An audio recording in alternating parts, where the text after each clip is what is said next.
Namastê. Namastê, como é que estão? Tudo bem? Namastê, então. Olá. Recording in progress. Então cá vamos.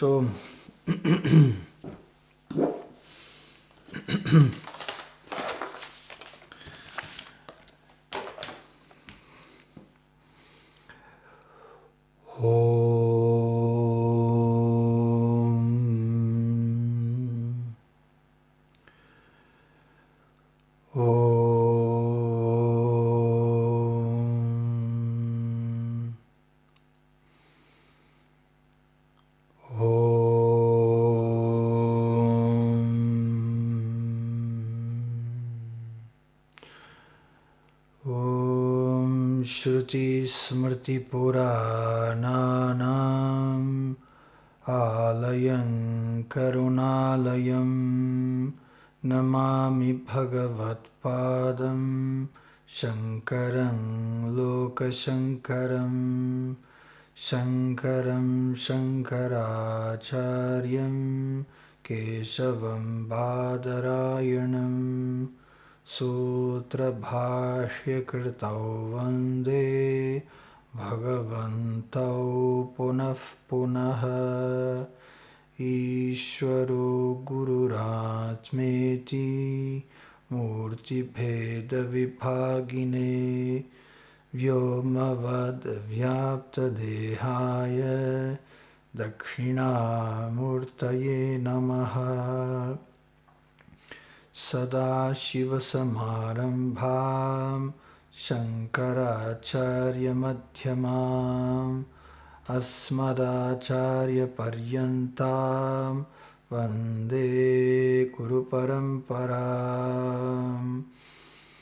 Om Sahana Bhavatu Sahanau Bhunaktu Sahaviryam Karavavahai Tejasvinavadhitamastu ma vidvishavahai. Om Shanti Shanti Shanti. Vedanto Gnanadiposti Tamona Shanakridyataha Samsara Moksha Krichaiva Vedantaya Namo Namaha Sarva Vedanta Siddhanta Gocharam Tamagocharam Govindam Paramanandam Krishnam Vande Jagadgurum Sadgurum Pranatosmyaham. Então cá estamos nós para mais uma aula de Vedanta. E vamos ler a estrofe número 106.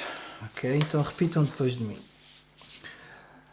Atmarthatvena hi preyan Atmarthatvena hi preyan Vishayo nasvatah priyaha Vishayo nasvatah priyaha Swata eva hi sarvesham Swata eva hi sarvesham Atma priyatamo yataha Atma priyatamo yataha Tata atma sadanandaha Tata atma sadanandaha Nasya dukkham kadachana Nasya dukkham kadachana.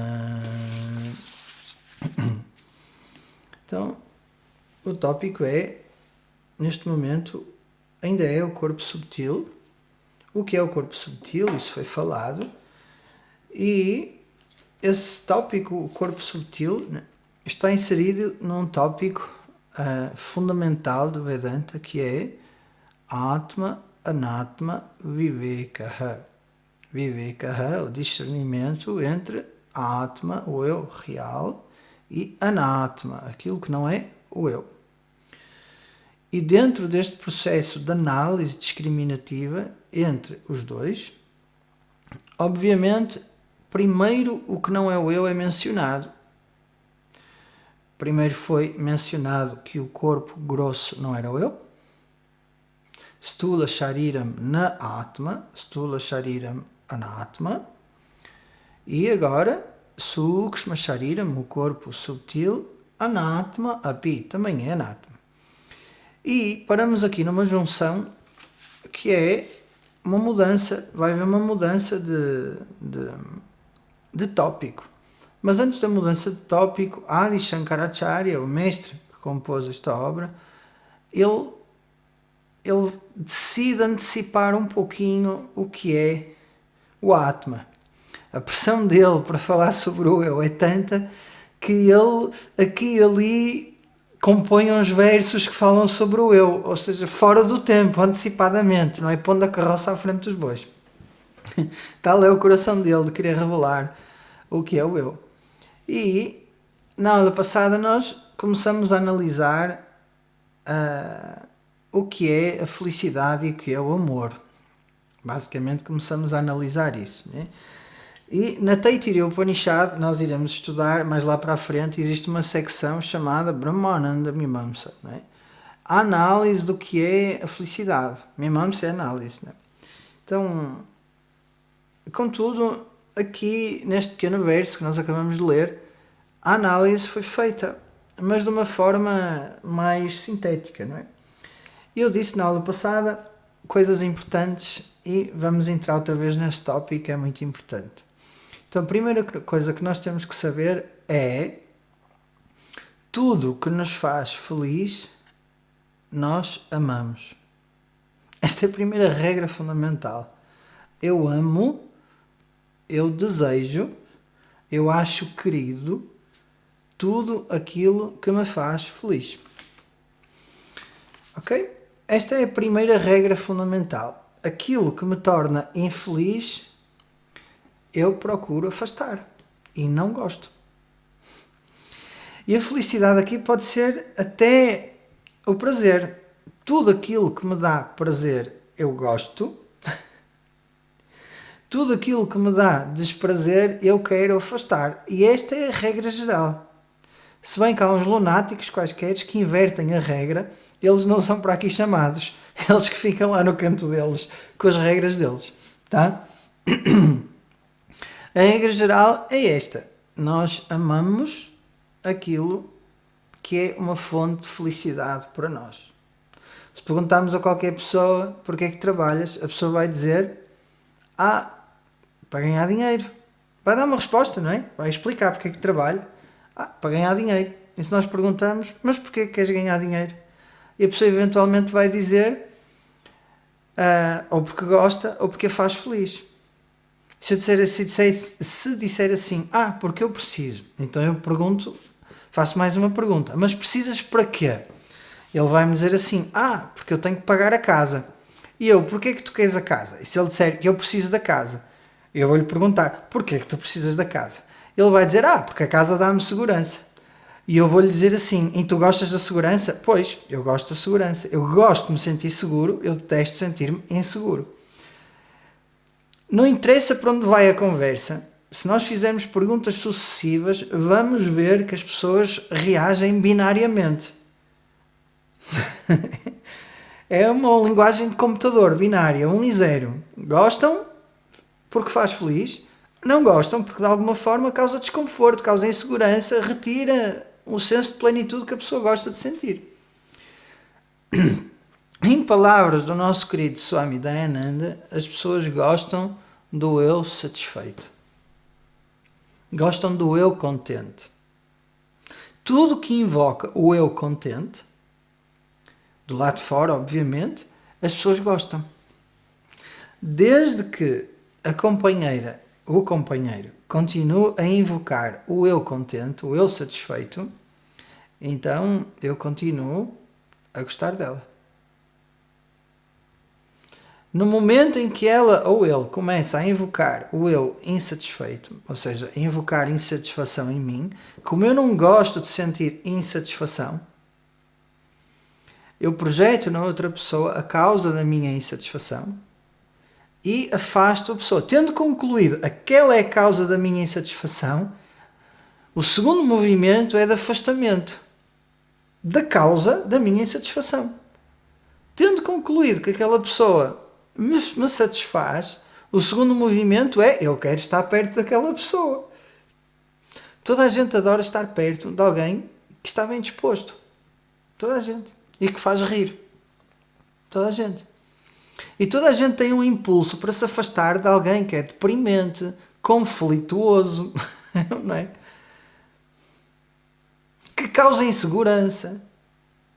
Tudo que bloqueie o meu eu satisfeito, eu procuro afastar. Este é o comportamento. E os animais também são assim. Estão comigo? Faz sentido? Tá? Então, o que é que nós concluímos a partir daqui? Nós, todos nós, o ser humano em especial, gosta é da felicidade. O amor que o ser humano tem é o amor à felicidade. É essa pessoa satisfeita que ela, de vez em quando, às vezes raramente, experimenta. Aquela música faz-me feliz, eu amo aquela música. Aquela praia faz-me feliz, eu amo aquela praia, quero ir lá todos os anos.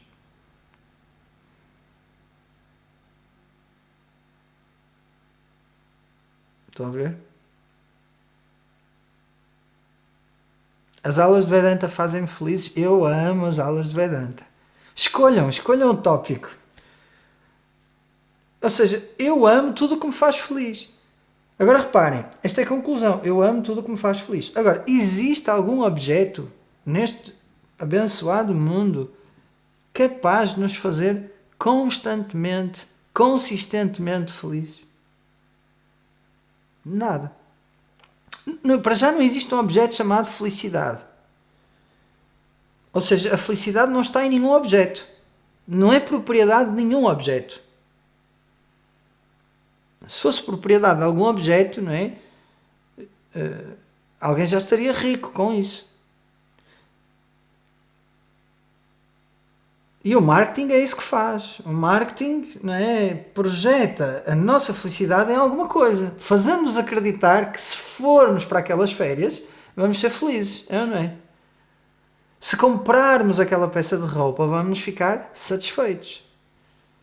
É ou não é? Se usarmos assim o cabelo, vamos ficar satisfeitos. Então todo mundo está orientado para a busca da felicidade em algo que está lá fora, como se ela se escondesse em alguns sítios, nos objetos, nos lugares, nas pessoas. É? Não existe um objeto chamado felicidade. Não existe. Nada tem capacidade de nos dar felicidade consistente e constante, sem ser interrompida. Nada. Aquilo que hoje dá felicidade à pessoa pode dar o oposto depois. Eu penso que eu falei disso, não foi aqui, foi noutra aula. Pode dar o oposto. Foi aqui. Um divorcia-se, não é? E ela está contente. Porque se vai divorciar. E ele está triste, porque a perdeu. No princípio, ele estava contente, porque a ganhou, e ela também.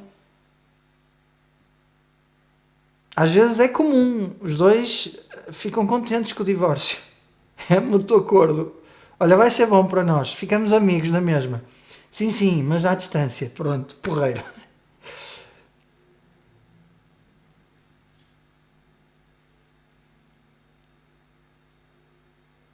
E então nós projetamos nas coisas a capacidade delas nos fazerem felizes ou infelizes. Essa é que é a realidade. Chama-se isso Shobhana Adhyasa Ou Ashobhana Adhyasa. Shobhana é muito bom, Adhyasa é atribuição. Atribuímos um valor acrescentado a alguma coisa que essa coisa não tem.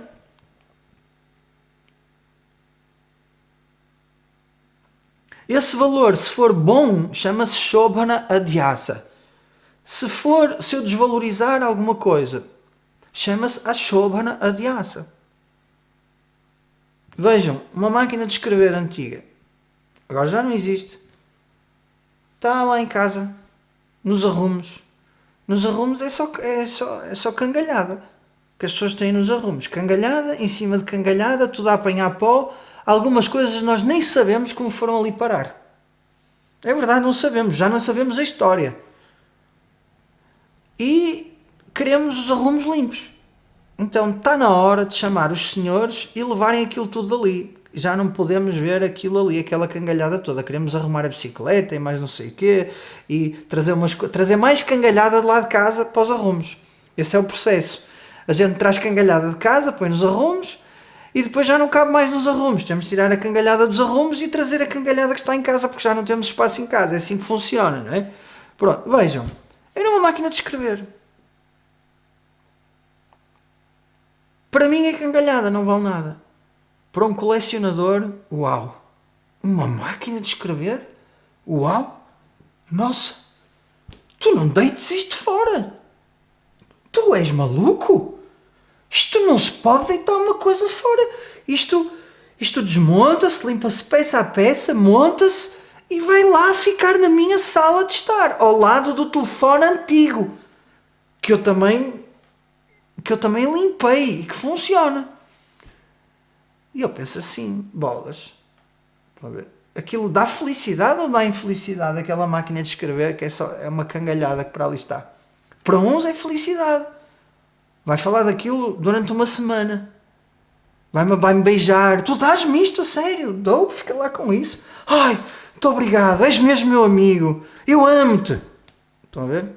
Eu dei-lhe algo que o fez feliz, ama-me. E eu feliz estou, não digo nada. Ele que leva aquilo embora. Pronto, fico, eu não quero aquilo para nada. Está aqui, nem sei de quem é que aquilo é. Shobhana Adhyasa, eu oposto. Então, assim que a conclusão na mente se instala, aquela pessoa causa-me infelicidade, ou aquela pessoa causa-me felicidade, eu tenho um movimento para atrair ou para afastar. E o amor é assim começa o amor entre duas pessoas. Não sei, parece que já te conheço há muito tempo. Não sei, é uma afinidade entre nós, assim. Se calhar é de outras vidas.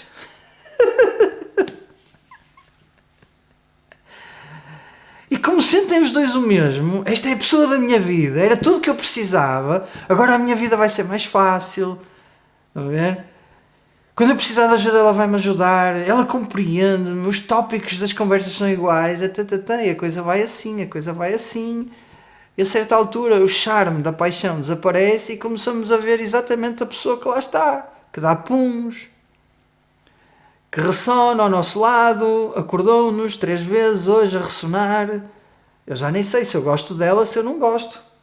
Se eu gosto dele ou se eu não gosto. Eu digo-lhe para ele arrumar as coisas, ele não arruma. Sou sempre eu que tenho que fazer as coisas. Eu não sei se eu vou conseguir viver assim, com alguém tão desarrumado. Um dia destes eu digo-lhe isso. Ou ele muda ou temos que arranjar uma solução, porque eu não aguento. Começa a desagradar o comportamento, nasce aqui dentro deste coraçãozinho a insatisfação. Eu já não sei se eu gosto dele da mesma forma que eu gostava. É assim que funciona. É assim que os casamentos acontecem, é assim que os divórcios acontecem. E com os filhos é igual. Há amor. Mas chega aos 25, meu querido, está na hora de casares e ires à tua vida, que a mãe quer sossego. A mãe gosta muito de ti, mas a mãe quer sossego também.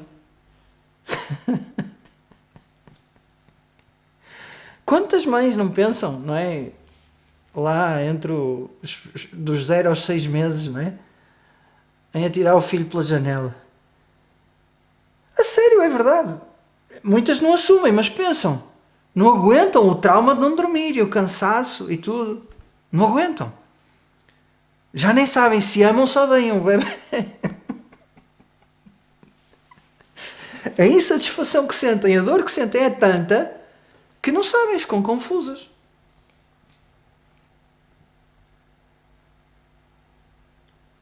A realidade da felicidade é que tudo o que invoca uma mente não resistente é conducente à manifestação interna, porque a manifestação é sempre mental da felicidade.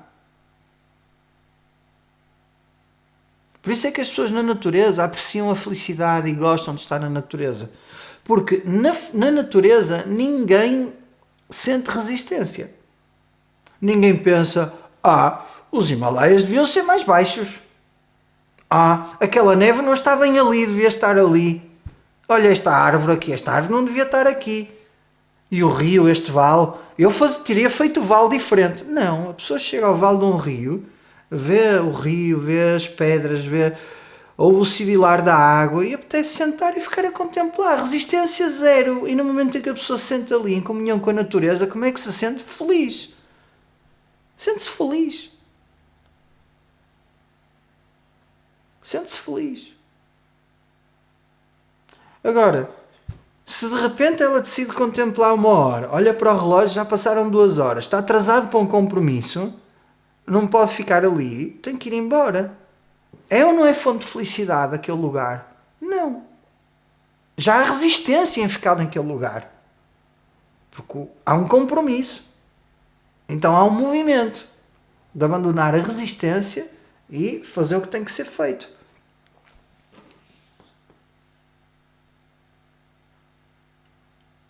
Então, e aquilo que invoca essa pessoa satisfeita é aquilo que consegue retirar a nossa resistência. Vejam, para os adultos nós temos muita resistência, somos preconceituosos. Nós olhamos para um adulto e ali em questão, sei lá, segundos, tiramos a pinta à pessoa e concluímos, ele é assim, não sei o quê, não gosto e tal, não sei o quê.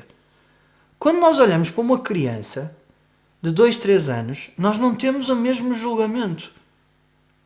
Nós, perante uma criança, quase não temos resistência. Não temos. Amamos. Sentimos felicidade na presença dela. E ela também não sente resistência. É inocente. Ainda não tem dentro dela aquela programação, não é? De estabelecer preconceitos sobre o que vê. Gosta, não gosta? É seguro, não é? Tem cara disto, tem cara daquilo. Então, na medida que a nossa convivência com os outros seres humanos for capaz, ou for propícia é uma palavra melhor, a reduzir a resistência que nós sentimos, nessa medida nós vamos sentir empatia, felicidade e amor pelas pessoas. Ou seja, aquela pessoa que invoca em mim a satisfação, ou seja, a pessoa satisfeita, a pessoa que está tranquila, que está serena, eu tendo a gostar dessa pessoa. Se ela invoca em mim insatisfação, ou por conflito, ou por causar emoções que são desagradáveis, eu tendo a não gostar dessa pessoa. E é por isso que as pessoas deixam de gostar umas das outras nos relacionamentos íntimos, porque há um desgaste. Há um desgaste emocional de parte a parte, e geralmente tem mais, como se diz, obviamente não é culpa, mas é mais responsável por esse desgaste, não é? E o outro sente-se desgastado, porquê? Porque essa pessoa satisfeita raramente é invocada. Então a pessoa já vai relacionar-se com medo. Estão a ver? Com medo dessa insatisfação voltar a surgir. E acrescido a isto, há o hábito comportamental da discussão, que é muito comum nos casais, que é discutirem. Discutirem por coisas mínimas que não interessam nem ao menino Jesus. Numa relação nós temos que aprender a dar liberdade ao outro. E ensinar pelo exemplo. Não pela crítica. Brincar, tudo bem.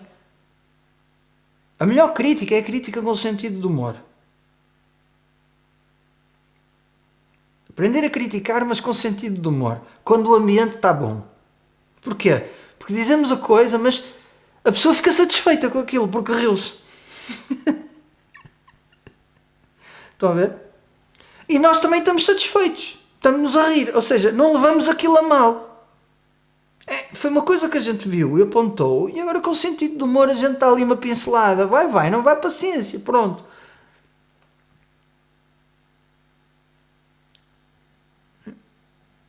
Então é isso que nós amamos realmente. E na medida em que nós conseguimos invocar a pessoa satisfeita no outro, nessa medida ela vai gostar de nós. Porque ela ama é ser feliz, ela ama essa pessoa satisfeita. Porque o amor mais profundo é o amor pela felicidade. E esta é uma verdade, não é? Que as pessoas têm que contemplar. Não é? No momento em que eu sei, isto passou-se comigo, bolas, isto vai ficar na aula gravado, mas paciência. Mas isto passou-se comigo, lá no ashram havia uma menina, eu não vou dizer o nome, e ela fazia questão de mostrar que não gostava de mim. Após o primeiro ano, assim, fazia questão de mostrar que não gostava de mim. Eu não vos vou contar, não é? Mas fazia questão. Já toda a gente do ashram sabia que ela não gostava de mim. Tal era a força dela querer noticiar aquilo. E eu fiquei muito triste comigo, porque quase no final do curso eu comecei ligeiramente a detestá-la. A minha fraqueza, eu já estava cansado do curso, não é? Eu dei por mim e disse assim ao meu professor, até aqui foi bem, mas agora agora está a ser difícil. Porquê? Porque eu estava desgastado. Sempre, não é, a acomodar o comportamento dela, ela tem traumas e não sei o que mais, mas a certa altura foi demais. Então eu não gostei de eu sentir alguma repulsa por ela. E isso obrigou-me a trabalhar em mim. A trabalhar, que é, eu não posso estar dependente desta magia, que é a magia do universo, de só gostar de quem me agrada. E não gostar de quem não me agrada. Estão a ver? É quase como o cãozinho que gosta da pessoa que dá de comer. Estão a ver? É uma dependência emocional. Eu tenho é que me preocupar em amar. E ser feliz no processo de dar o amor que eu tenho que conseguir dar às pessoas. E só isso já é um desafio. E perdoem-me a expressão. Os outros que decidam o que fazer com a vida deles, não é? Amor que é real é o amor que eu dou, não é o amor que eu sinto. O amor que eu sinto vem filtrado por toda a minha história de vida, pelo condicionamento familiar, pelo condicionamento social, certo? É o amor filtrado. Amor verdadeiro é aquele que eu sinto. É aquilo que eu dou. Para mim, esse é o amor verdadeiro. Então, claro que nós temos que receber afeto. São coisas diferentes. E temos que trocar. Mas o foco deve estar aqui, nesta pessoa. E como ela retira satisfação das suas ações e não do comportamento dos demais. Eu digo-vos, falar é fácil. Falar é fácil. Porque há sempre um fulano ou uma fulana lá no trabalho, ou no sítio para onde nós vamos sempre, que sabe que nós temos que crescer espiritualmente. Sabe, nunca ninguém lhe disse, mas ela sabe ou ele sabe. E encarregam-se exatamente de nos pôr num lugar que nos obriga a crescer. Então ainda bem que temos assim uns mestres. Ainda bem. Então nós não devemos amar profundamente uma pessoa que nos ajuda a crescer e que nos mostra a nossa incapacidade de amar? É ou não é? Ela está a fazer um trabalho que é muito difícil. Ninguém gostaria de fazer aquele trabalho.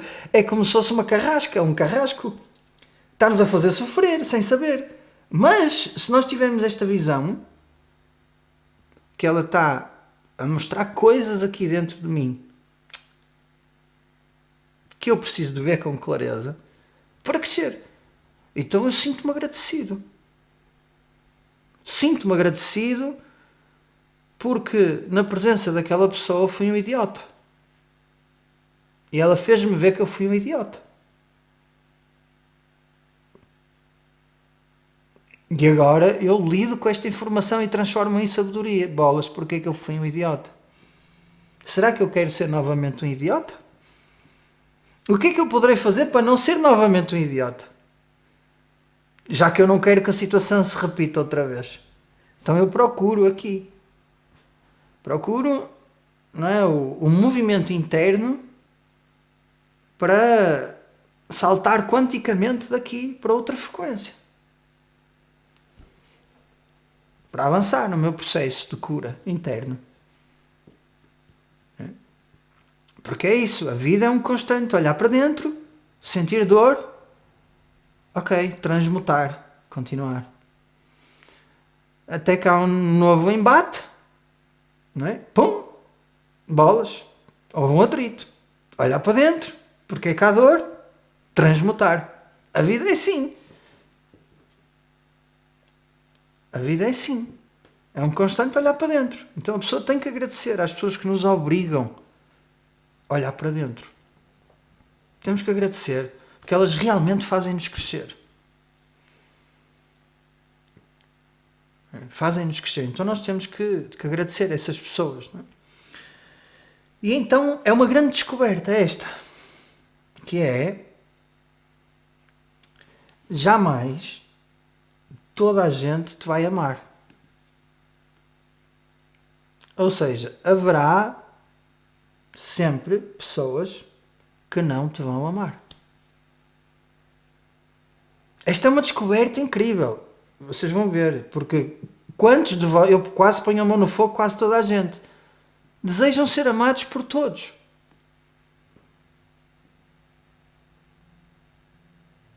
Todos nós desejamos ser amados por todos. É visceral, faz parte de nós.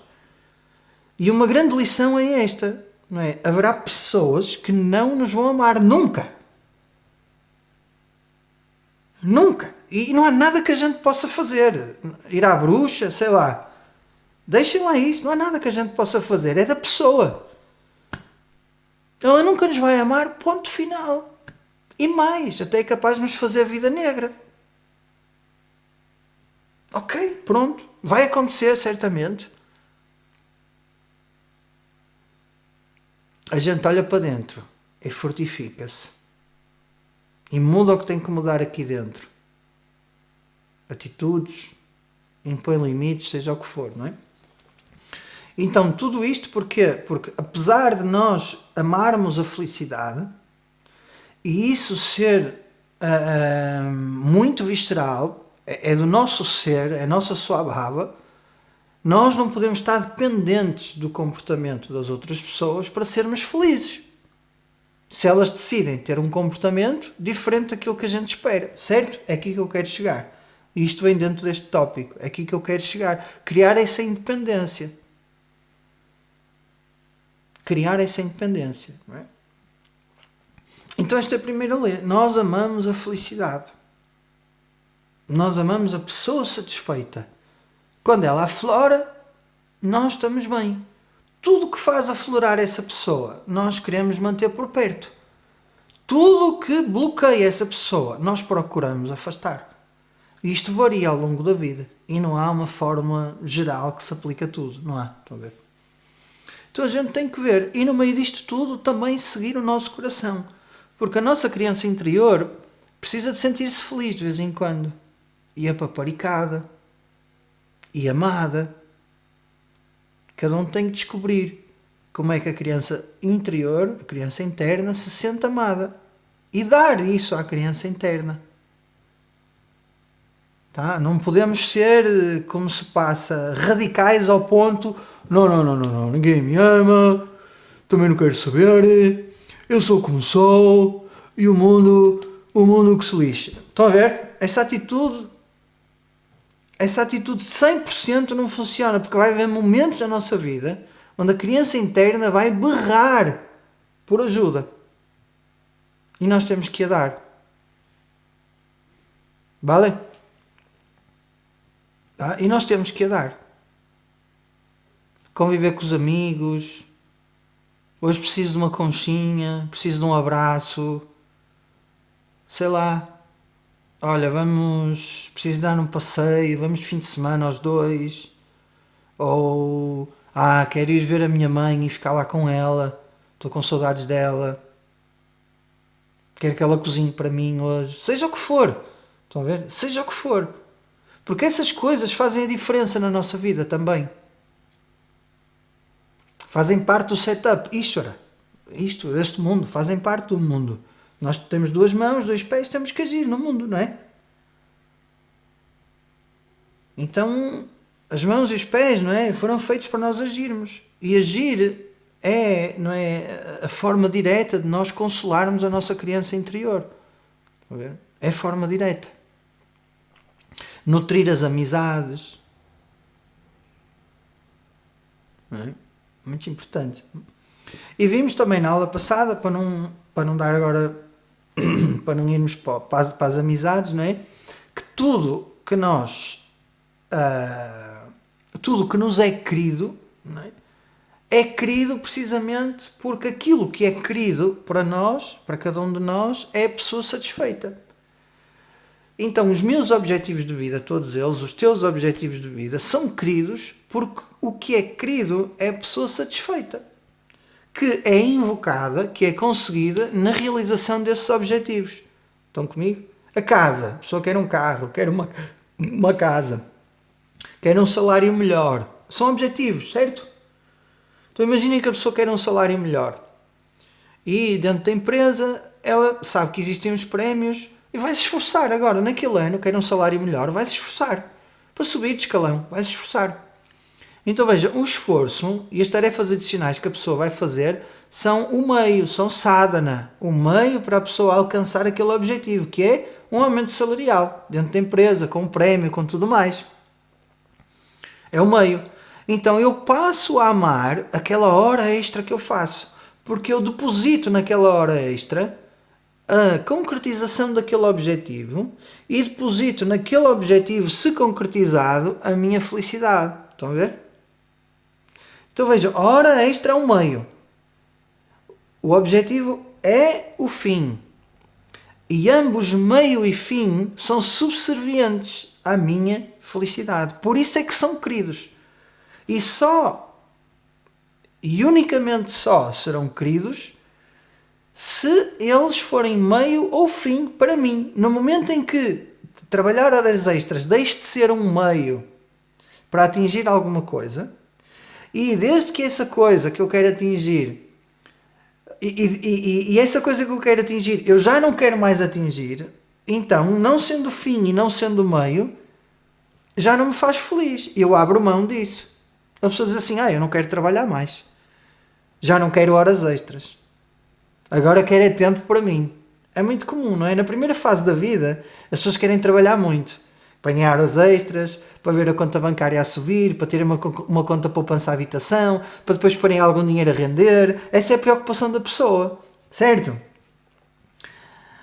Vou ter uns certificados de aforro, e vou não sei o quê, e vou jogar ali, não sei o quê, não sei o que mais. E a pessoa pensa assim, ok, e depois dá por si a matar-se horas e horas do trabalho.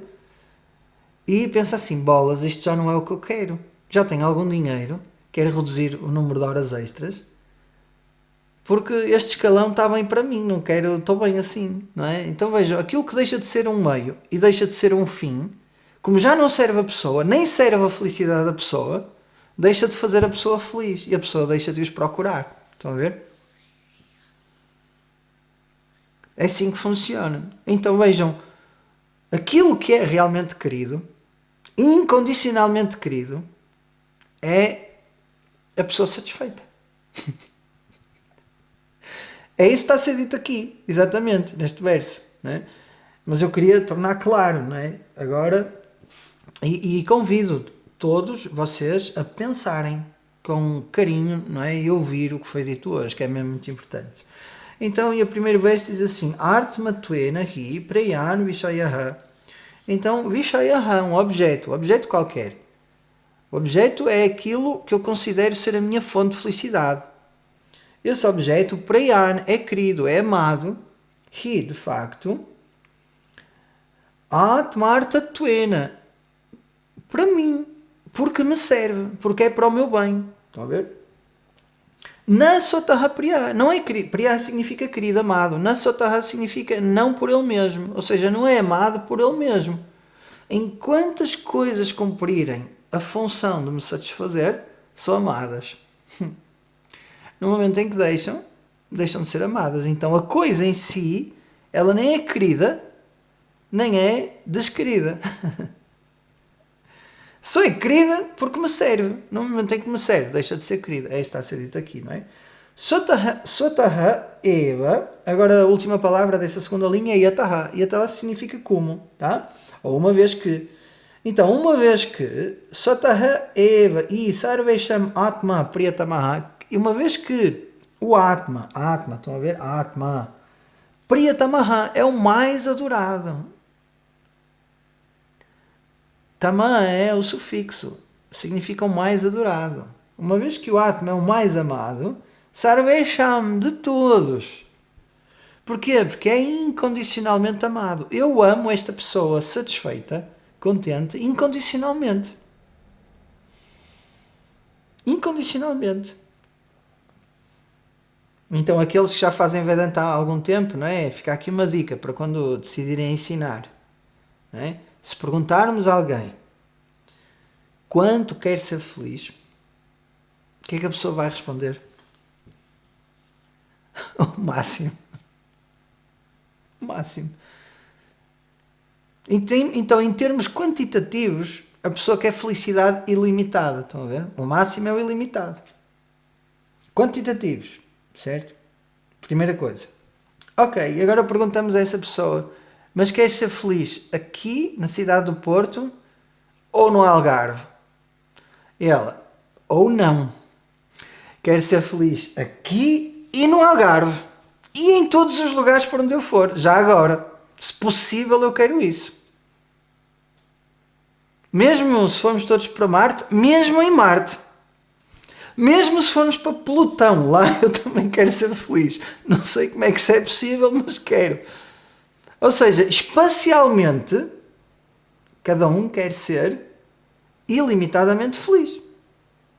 Ou seja, quer felicidade não condicionada por espaço, não limitada por espaço. Aqui, ali, em qualquer lugar a pessoa quer ser feliz. Estão comigo? Ou vocês não? Vocês só querem ser felizes aqui e ali não? Vejam pela vossa experiência. A experiência individual é que fala mais alto. Aqui em qualquer lugar. Não, eu quero ir visitar o centro do professor a Portugal, eu quero...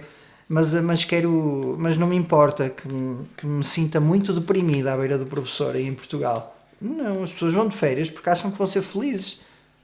Certo? E geralmente, se foram para um lugar de férias onde foram muito infelizes, não voltam para lá. Ai, correu mal ali, não vamos. A não ser que tenham uma casa alugada e pronto, tenham mesmo que ir para ali. Ok, então quantitativamente, felicidade ilimitada a pessoa deseja. Espacialmente, felicidade ilimitada a pessoa deseja. Temporalmente, igual. Quero ser feliz hoje. Gostaria de ter sido mais feliz no passado, sim, claro. E que amanhã eu seja muito feliz, eu e todo mundo. Certo? Então vejam, a pessoa ama essa felicidade, que no fundo ama a sua pessoa contente. Quando fica contente, ama isso. Ama-se quando está contente, a pessoa, incondicionalmente. Ou seja, se ela ama incondicionalmente a pessoa contente que é, esse amor é amor incondicional. Estão a ver? O único e verdadeiro amor incondicional é o amor à felicidade, que é o amor à pessoa satisfeita, que a pessoa lá, muito de vez em quando, sente. Não é o amor de mãe. Ai, amor de mãe é incondicional. Sim, sim. Não é?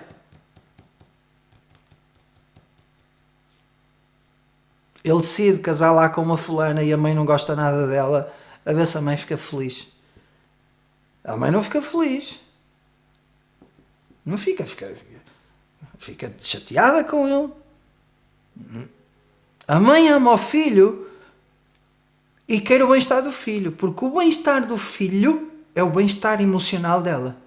Se o meu filho estiver bem, eu estou bem. Eu estou bem. Porque se o filho estivesse bem, mas a mãe ficasse mal com o bem-estar do filho, não sei se a mãe iria gostar. Estão a ver?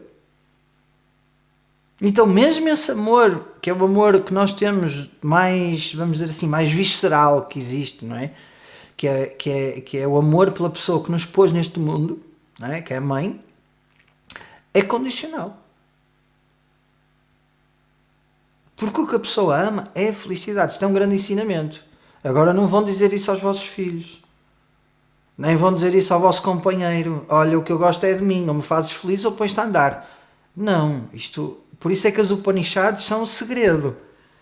Isto não se pode dizer assim abertamente às pessoas, que as pessoas não estão preparadas para ouvir uma coisa destas. Vão ficar revoltadas. Como? Como? Eu amo incondicionalmente o meu filho. Não quero mais ter aulas de Vedanta. É isso. A pessoa não sabe o que é que está a dizer. A pessoa já nem raciocina direito. Meteu na cabeça que amor pelo filho era amor incondicional e pronto. Sem pensar, meteu aquilo na cabeça.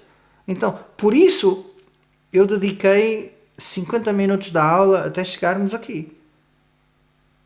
Para entendermos que a felicidade, que é a natureza do eu, que é isso que nós vamos ver, é aquilo que nós mais amamos. E é natural que a felicidade seja aquilo que nós mais amamos. É natural. Porquê? Quando eu estou chateado com alguma coisa, aquilo não é natural para mim. Eu ando às voltas dentro de mim para tirar aquela chatice. E só quando ela sai é que eu descanso, correto? Só quando ela sai é que eu... já consigo respirar fundo agora, não é? Agora já está tudo bem. Vejam, a chatice parece uma coisa que entrou a mais no sistema. Não entrou, mas significa isso que não é a nossa natureza. Nós só estamos bem, só nos sentimos em casa quando estamos felizes. Isso revela que a nossa natureza é a felicidade.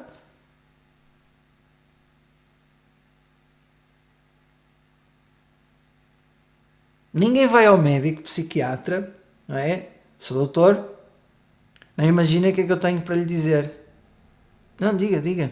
Olha, tenho andado feliz. Há 2 meses que eu acordo feliz todos os dias. Tenho que acabar com isto, sou doutor. Tenho que acabar com isto que eu já não aguento. Não.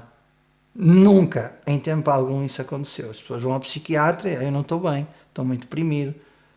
Não sei, acordo todos os dias triste, sinto muita ansiedade. Ninguém se queixa da felicidade que tem. As pessoas podem não dizer que são felizes com medo de mal olhado. Que é outra coisa diferente.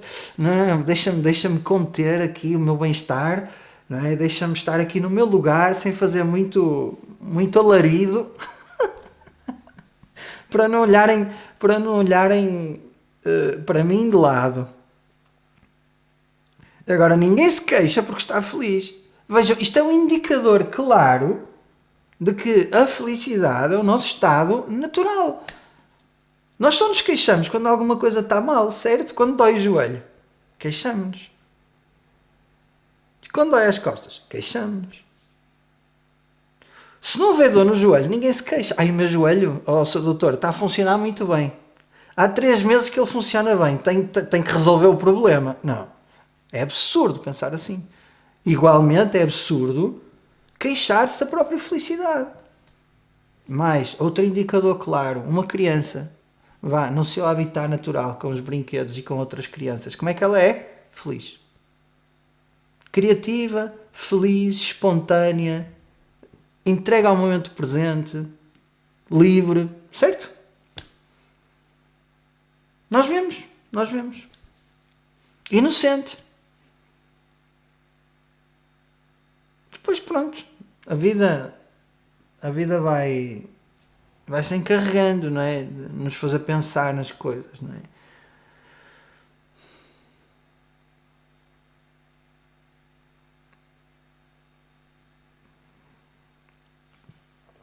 Então Sarvesham, voltando ao verso, não é? Sarvesham, de tudo, de todas as coisas, Atma, o eu. O eu é Priyatamaha, o mais amado de todas as coisas. Porque aquilo que eu amo é felicidade.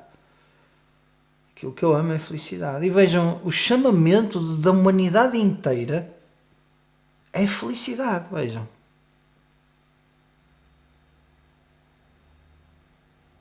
Ser feliz. Tudo de bom.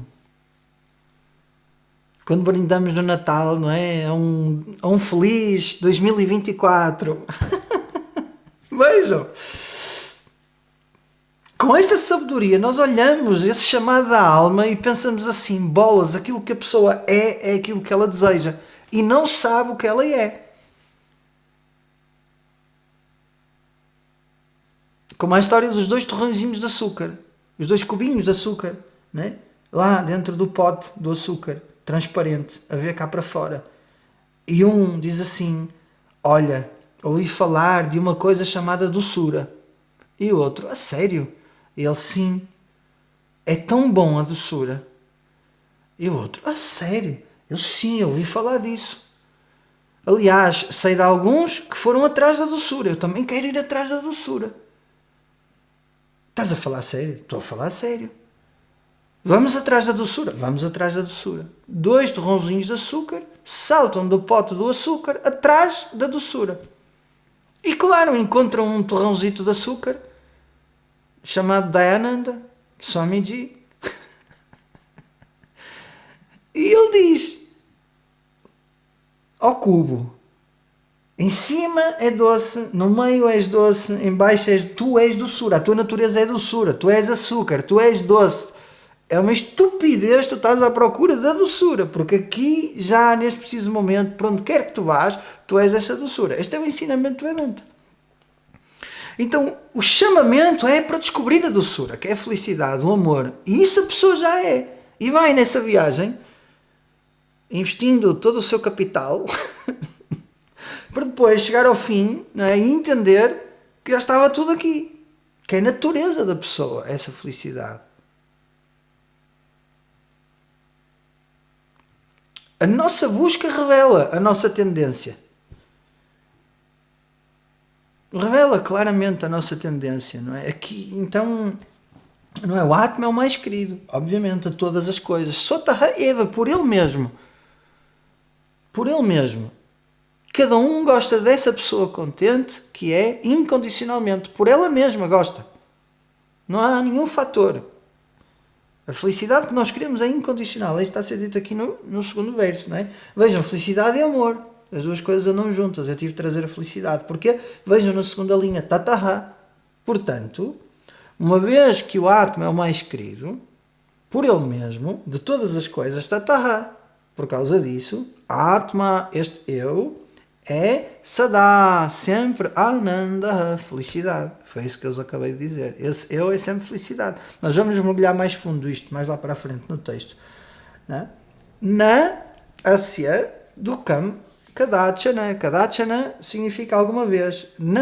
Quando se junta a Kadachana significa nunca. Nunca, na Kadachana, nunca em momento algum, Asya Atmanaha, para esse Atma, Dukamasti, existe a infelicidade.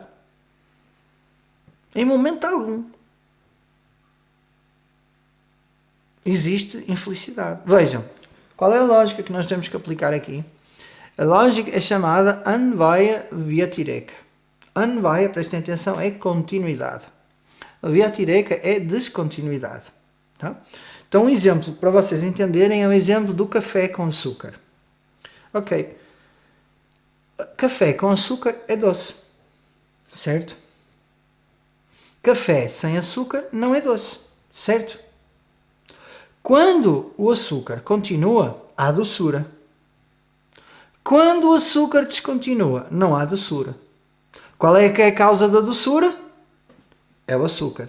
Estão a ver? Isto é a lógica Anvaya Vyatireka. Anvaya é continuidade ou copresença. Quando alguma coisa está presente, isto acontece. Quando alguma coisa descontinua, portanto não está presente, ficou ausente, essa coisa já não acontece. Quando o açúcar está presente, sentimos doçura. Quando o açúcar não está presente, não sentimos doçura, sentimos a amarguez do café, a amargura do café. Certo? Chama-se isso Anvaya Vyatirek. Agora reparem, vamos aplicar este mesmo método para descobrir onde está a felicidade. Nós temos 3 estados experienciais. O estado acordado, o estado de sonho e o estado de sono profundo. Temos estes 3 estados. No estado no estado acordado, não é? Existe infelicidade ou não?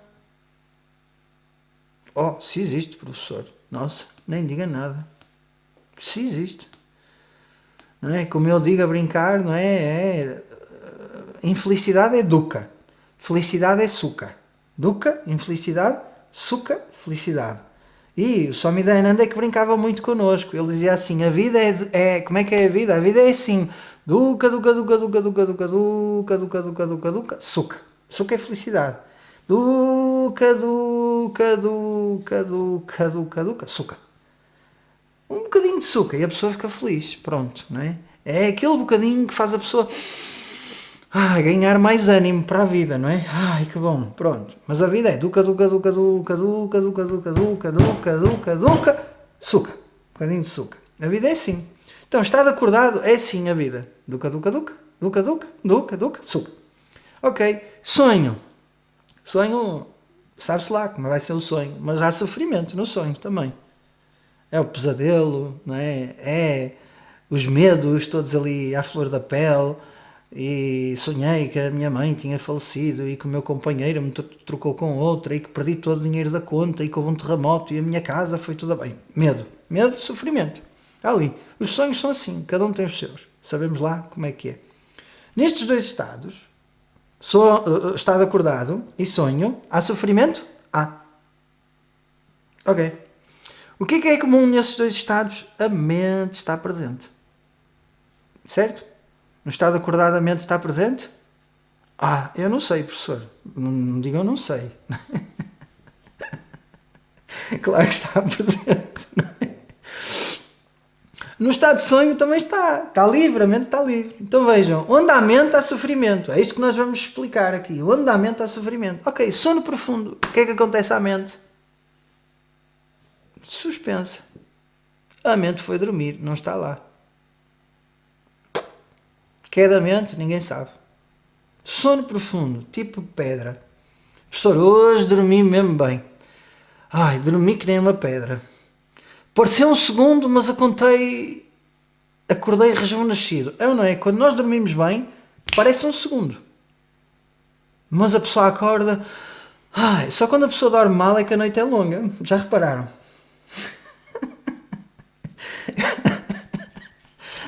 Eu costumo brincar que quando viajo de avião, não é? Se eu adormecer, que às vezes acontece, vou em primeira classe. Se adormecer, a viagem é de primeira classe, não é? Eu não sinto desconforto nenhum, adormeci, pronto. E já aconteceu algumas vezes. São os voos melhores. Tampões, aquela coisa para os olhos, ok, arranjar aqui um cantinho, não tomar café, se a pessoa tomar café a mente fica ativa, gosta de pensar nas coisas, pronto, primeira classe, né? Não é executiva, primeira classe. Ok, no sono profundo o que acontece à mente? A mente desaparece, eu deito-me, parece que acordo de manhã, parece que foi um instantinho, bolas, nossa que bom, dormi mesmo bem, a mente não está lá. Alguém sofre no sono profundo? Não. É das experiências mais amadas universalmente, é o sono profundo. Certo? A experiência mais amada. Toda a gente faz o seu ritual. Não é? Almofadinha, meinha, cobertor, aguinha. Toda a gente tem ali o seu ritual antes daquilo que é mais amado, que é ir dormir. Não é? Quantos de vocês, não é, depois de um bom dia, se deitam e sentem assim uma profunda gratidão, não só porque o dia correu bem, mas que vão ter a oportunidade de dormir? Quantos de vocês sentem gratidão porque vão ter a oportunidade de dormir? Vejam, é uma coisa tão simples, mas invoca gratidão. Tal é o amor que a gente tem por dormir. A mente não está lá, não há sofrimento. Estão a ver? Onde está a mente, está o sofrimento. Onde não está a mente, não está o sofrimento. Mas eu estou lá ou não no sono profundo? Estou. Portanto, em mim não há sofrimento. Eu não sou a mente, já vimos isso. Portanto, em mim não há sofrimento. Professor, eu entendi. Tem lógica. Realmente não posso refutar essa argumentação. Toda a aula parece ter vindo até este momento irrefutável de facto. Mas em mim há sofrimento, professor, porque eu sinto sofrimento.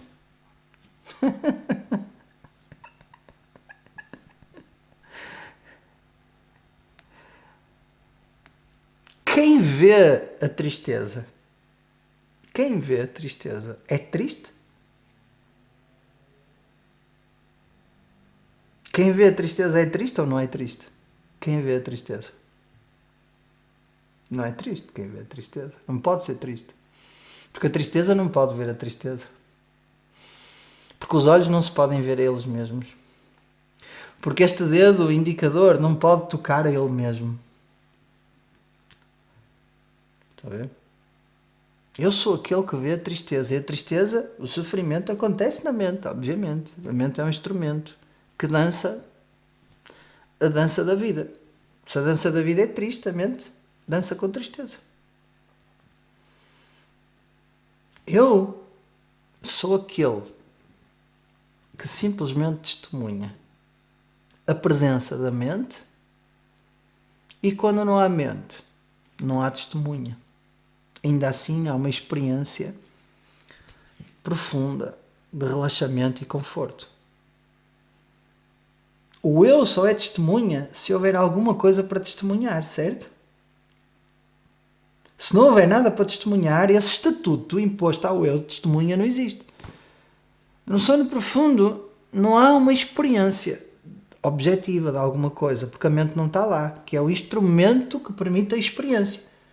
Então só eu estou lá. Eu. Só eu estou lá. E nesse eu sem mente não há sofrimento.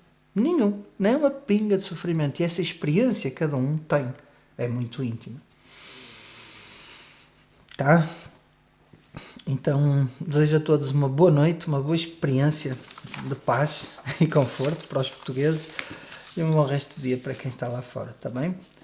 Paulo, eu vou responder agora as mensagens no grupo, tá? Então vá. Om Purnamada Purnamidam Purnat Purnamudachyate Purnasya Purnamadaya Purnamiva Vashishyate Om Shanti Shanti Shanti Harihi Om Shri Gurubhyo Namaha Harihi Om